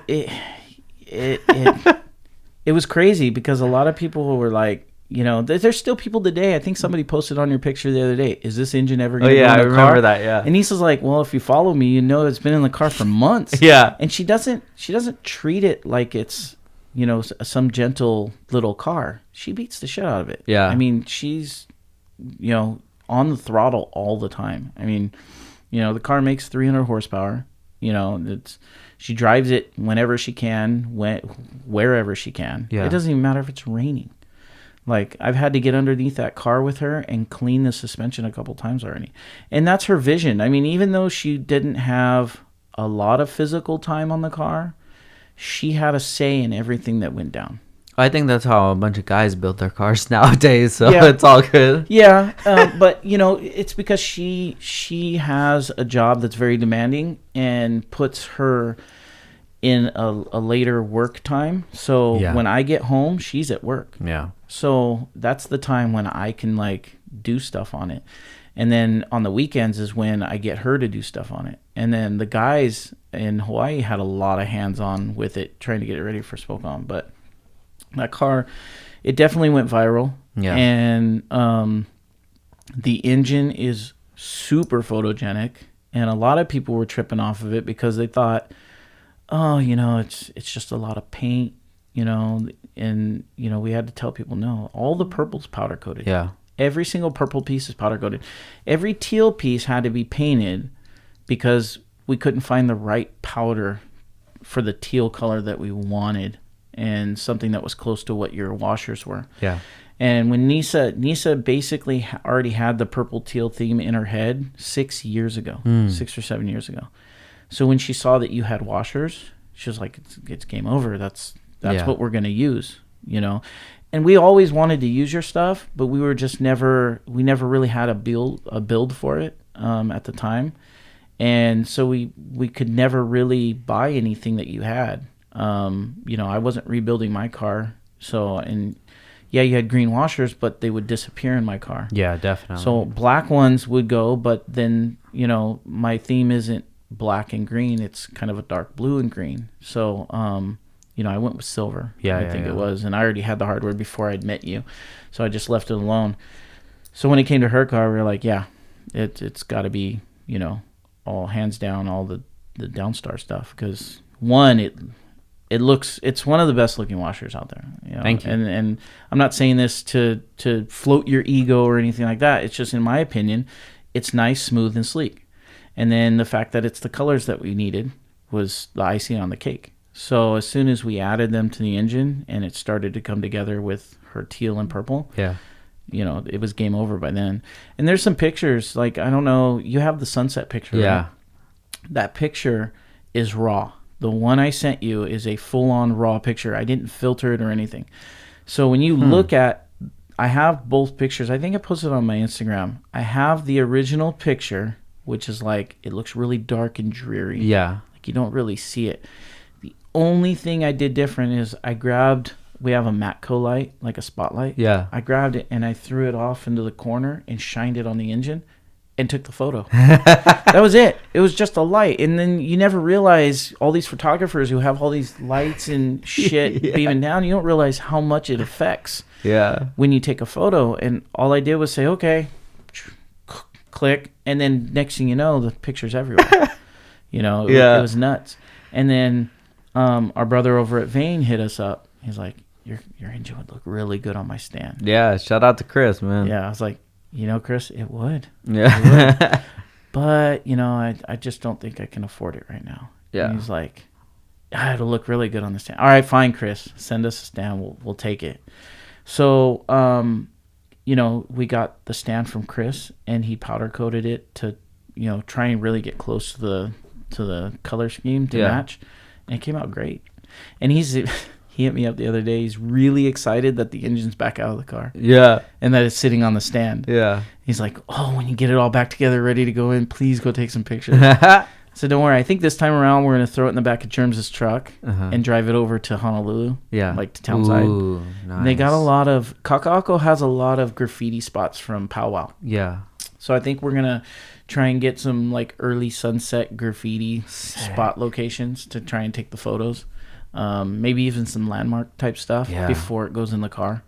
So, but he had mentioned that he sent us the analytics for his Instagram, and it's the most viewed and liked photo on his page. Yeah. So that feels good, that. Yeah, it's probably high up there. Yeah. On my page as well. That's why, I mean, that's probably why that guy asked that question, because like we post that picture a lot. Yeah. But I love that whole setup, man. If that was away from, that would be a theme that I would do. Yeah, would be to do it with that color. Yeah, just look at that. That's the first pick. Yep, right there, and that's of this week. Yeah, I don't know how to do it like forever or whatever. Yeah, but yeah, dude, it looks so great, man. It came out great, and Nisa actually worked with the powder coater Jesse. Yeah. He lives on the other side of the island in Kaneohe. Really down to earth. Like he'll give you his input. He's just like straight up dude. I think his Instagram is Kaitaya, Kaitaiya. Anyways, he took Nisa said, okay, I like this color, but I also like this color, but I like this. So what he did is he turned around and he said, okay, if we take this with this and put this on top of it, this is what it looks like. And that's what he did. He did a spray out. He did like 6 spray outs, powder on these things. And she chose this one, and it's basically 3 different powders all in one. Shit. And people constantly hit him up, or they'll hit Nisa up and say, hey, they'll hit him up first. Hey, I really like that purple. Can I get the color? Yeah. Like the color combo. And he'll tell them, you'll have to get it from the owner. And then Nisa will get the message, and she'll say, this guy's asking for the color, blah, blah, blah. And Nisa, it's not that she doesn't want to give it out. It's that she wants her car out a little longer before she starts telling people exactly what it is. Yeah. Because she saw what happened with my car with the neochrome. So she's like, I don't want to tell anybody yet. But I don't want to be an asshole at the same time. Yeah. I said, well, then you just got to tell them, look, I worked really hard with the powder coater on this color. We kind of want to just keep it to ourselves for now. Maybe someday I'll let it go. Just tell them straight up. And so that powder it's one off. Like you have to get all 3 colors, and you have to spray it exactly how he sprayed it in order to get it. So that purple came out really good. And then the other day or a couple weeks ago when we were taking the engine out, I looked at the mounts and I was like, these mounts would look sick if they were teal. Yeah. Because the brackets are all purple. Yeah. I was like, these look really good teal. I'm going to hit up Hasport. Yeah. So I hit up Hasport and I said, hey, we have your mounts. Can I send them? Because we saw that they were doing like green anodized and this and that. I was like, can I send these in to get them anodized teal? And they said, unfortunately, they need to be new. Yeah. We can't do any used ones because contamination, stuff like that. I said, oh, okay. What we can do for you is we'll give you a discount. Mm-hmm. I said, oh, okay, cool. You know, I wasn't asking for a discount. Just, we can sell you the mounts for this much. And I said, okay, cool. Write me up an invoice. And then they said, okay, well, we have all our powder, or we have our anodizing done through Frank. Mm-hmm. I said, oh, okay. Let me, let us talk to him and then see, we're going to have Frank do it. So to match the washers and stuff. I said, okay, cool. So, they messaged us back, and it's Brian's wife. Yeah. I think it's Laura. Uh-huh. I believe so. Yeah. She messages us back, and she goes, so I was talking to my husband, Brian, last night, and I was telling him how much I loved your wife's car. And I convinced him to give you even a deeper discount. Yeah. I was like, you don't have to do that. No, we want to. It looks really, really good. I said, okay, cool. So, and then they go, well, we're gonna ask Frank to take care of the anodizing. I was like, all right, cool. So that's when I hit you up. I say, hey, heads up. Fucking, not even 2 minutes later, you're like, I'm already on it. Yeah. Don't even worry about it.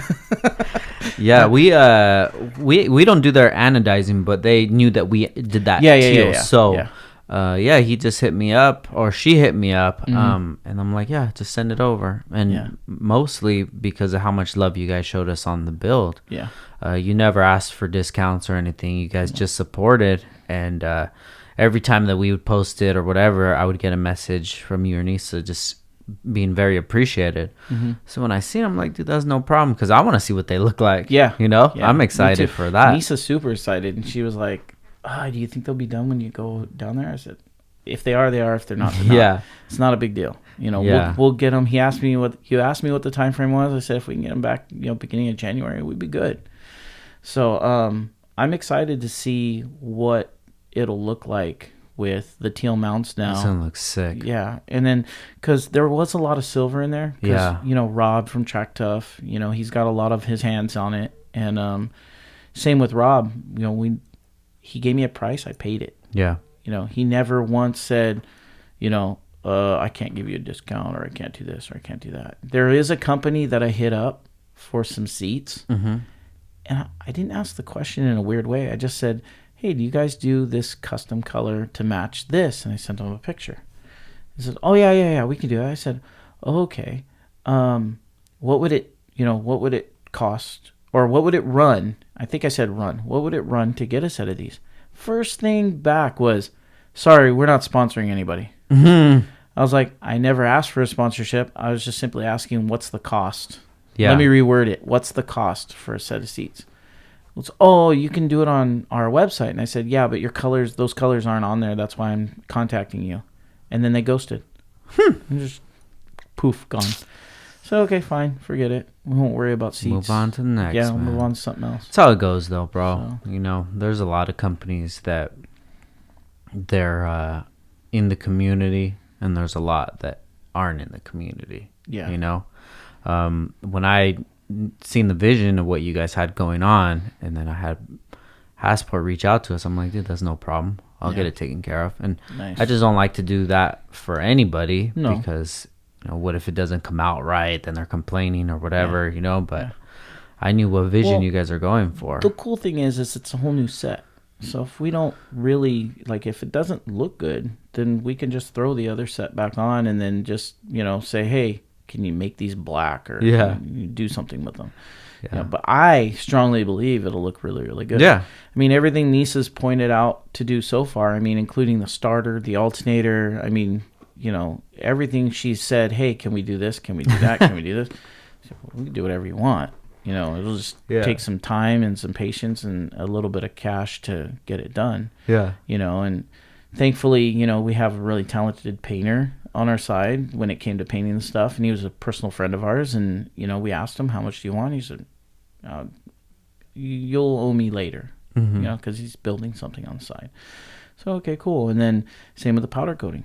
how much does it cost? He gave us a price. We said, okay, let's do it. Yeah. You know, I feel that that's the way to do business now, especially like at this point in my career. I know who I want to use. I know what parts I want to use. Mm-hmm. So I'll just reach out to them and say, hey, I want this. Let me know how much. And Mm-hmm. whatever price they give me, that's the price that it is. Mm-hmm. Whether it's Hassport, Rywire, or whoever, you know, Yeah. K-Tune. I reach out to all these guys. Yo, this is what I need. Send me the invoice or let me know where to pay. And that's it. I don't expect shit for free. Yep. And I don't want to have any obligations that it has to go to this show, it has to do this, because sometimes I don't know if I'll be able to do that. Yeah. You know, I got a lot of things going on. And when I do car stuff now, it's more of a hobby because I have to run the business. I have other things I got to do, you know, so I'll, that's how I like to build cars. And I really, really think that that's the best way to do it. Yeah, because then you get a really good business relationship out of it, and then you know the other side's happy to do the work for you. Yeah, when you're not nickel and diming them. Yeah, hell yeah. You know what I mean? You don't want to get to a point where you're nickel and diming the other side, and they're like, I don't want to deal with this guy. Yeah, you know what I mean? Those are the type of customers that I would get that would nickel and dime me, and I would get like that. I'd be like, oh, I don't want to answer this call, or oh, I don't want to text this guy back, or he's just going to ask for a discount, stuff like that. And it shouldn't be that way. You get to a point where if for instance I would ask Rob over at Track Tough, hey, I need this. How much will it cost? If I would have came back with, well, can you do it for this much? I'm sure he would have just said, no, I don't want it. Yeah, you know what I mean? Because that's the way he is. But then there could be other guys that are like, well, I don't know, it costs this much to do this, and they'll try to explain themselves. You shouldn't have to put somebody in the position to explain themselves why they're charging what they're charging. Just if you want their work, you'll pay for it.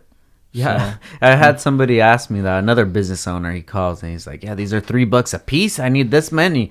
It's like, how can you sell it for this much but somebody else? I'm like, to be honest, I don't know, man. But we just do, and we sell them all day. So, at first it was just like, why are you asking me this? This is the fucking price. This is what we sell. But for me, I was just like, I don't know. We sell it, and that they sell for that much. It's probably because how long we've been in the industry, how much work we put into it, what the name had, but none of that. The washer didn't just appear. Yeah. I mean, you had to sit there and go, okay, I want it this way. I want it swooping up like this. I want this to fit here. I want this line around this. People don't realize that the first one didn't cost you like, $2. Yeah. The first one cost you hours of your time, as well as trial and error of getting it right. It could have cost $1,000 to make the first one. Nobody knows. But for me, having to explain that to like another business owner, I was like, shit, I don't know, bro. I don't know what the fuck to tell you. We must have did something right. Yeah. So yeah. But exactly. damn, man, I really appreciate you coming down and having this worries. talk with me. I appreciate all the support you guys have given us. Just for you guys to choose us to use on the project, that makes me feel so good, man. And just to see how it came out, like I said before, that's pretty much my favorite build that's come out. Not even of this year, just of recently. It's really just so much detail to it, man. And I really, really love it. And I love how it came out. I understand the vision that you guys had towards it. And I think it's really cool that you guys can work as like a family unit to create this build. And it's dope, man. I really appreciate it. We appreciate the words, and we appreciate the support behind it as well. And after it gets out of paint this time around, we're really hoping that the outside is the way it's supposed to be. Yeah. And then to see the car in person, I mean, any car can look really good in photos. Yeah, definitely. It could look good in a photo from 10 feet away, and it doesn't need any filters or Photoshop or anything like that. And some cars can look good with a little bit of Photoshop. But to really see something in person, like I really appreciate seeing other people's builds in person. Yeah. Getting ideas, seeing what they did here, seeing what they did there, and trying to take it to the next level, which is really what Nisa wanted to do. She didn't really have the idea behind all the suspension. I kind of planted that. I said, hey, if we're going to do this, you should do this to the suspension. You should do that, this and that. And then when she really saw what I was talking about, and she's like, but, what? I can't drive the car on the street. Yeah, you can. Drive the car. it's powder coat, and some paint, and even if it gets, dirty, messed up, whatever, Yeah. at least you use the car and enjoy it. You know what I Yeah. mean? And you can still go to a car show, and you can still pull up to people, and you can still show it off and show people what your vision was. Yeah. I mean, either way, people will know that you also drive it. It's not just something you throw up on a trailer, take it to a show, drop it off, show people, put it back on a trailer, and drive away. So that was her idea. Was she wanted to drive it. She wanted to drive the car, and that's what she does. She drives fucking piss out of that car. Awesome. I mean, man. she's racing Subarus, turbocharged Subarus, and BRZs, and other all-motor Hondas, and all kinds of other cars, and she's on the freeway, just wreaking havoc. Fuck yeah, man. That's what it's all about. She wants to enjoy the car. She didn't want to just build it and let it sit. Yeah. Which, is good for some, but it's never been our forte. Yeah. We've always used our cars. I feel you. Mike. A lot of people know about the trip to Ibach with my car. Yeah. I don't know if you do. When I had to replace a crankshaft on the side of the freeway. Yeah, I've heard that one, dude. We'll have to talk about that one. Yeah, definitely, man. I look forward to actually seeing the car in person. Ibach 2020. Yeah. Word on the street is we're heading to Hawaii. Yes. So I'm excited for that. Ryan's been messaging me here and there, asking me, where can we do this? Yeah. And so we're working on something. Good, man. So, well, hopefully when we make it out that way, either the car could be in the booth or we could be right next to it, man. Whatever. I mean, we're game for whatever. Hell yeah. You should come out to Weekfest. I'm thinking about it, I mean, just take the weekend trip, come out, check everything out, check the car scene out a little bit. A lot of people would love to meet you as well, because we don't get a lot of people out there. Yeah. I think Jeremy from Drag Cartel's going to be out there this weekend. Oh, shit. Yeah. No way. So, dope. And shout out to Jeremy. And we man. talked about, we've been talking to Jeremy about doing a little meet and greet for some of the people out there. Very and cool. I know he went to Maui a couple months ago. Yeah. And did like the same thing, met with a bunch of the local guys, and, and that's, awesome. That somebody like Jeremy can come out and, He's an OG, man. Definitely. He is. And so... we look forward to stuff like that. The guys really want to meet some of the people behind the companies. Yeah.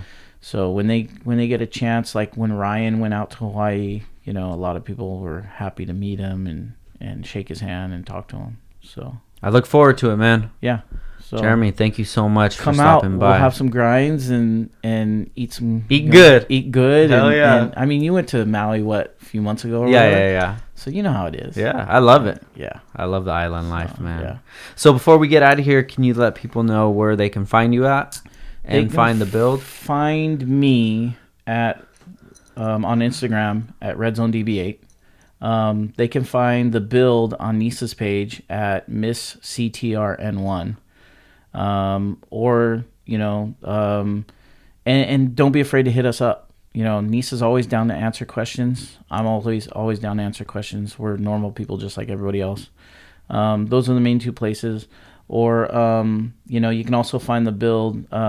There's a Hawaii page out there on Instagram called Honda Builds of Hawaii. Sick. And they're an awesome group. Great group of guys. Zammy, Boons, and Uncle Dell. They're really cool guys. And they support the scene. They're trying to get a track built out there. Very cool. We have a track coming. Going to be more of like a road race type thing with an 1/8 mile track. But anything's good for that island. That island has no track. Yeah. We have to ship our cars to other islands to race them. And they're not road race tracks. They're drag strips. So, but if you want to drag race, you got to ship your car. Yeah. So, yeah, but that's about it. Very cool, man. We'll make sure to put the tags below. Once again, dude, thank you so much for coming. Thanks for your support. I really, really appreciate it. Thank you for having me. Of course, and thank you guys for listening. This is episode 129, Downtime with Downstar, and we out. Peace. Peace.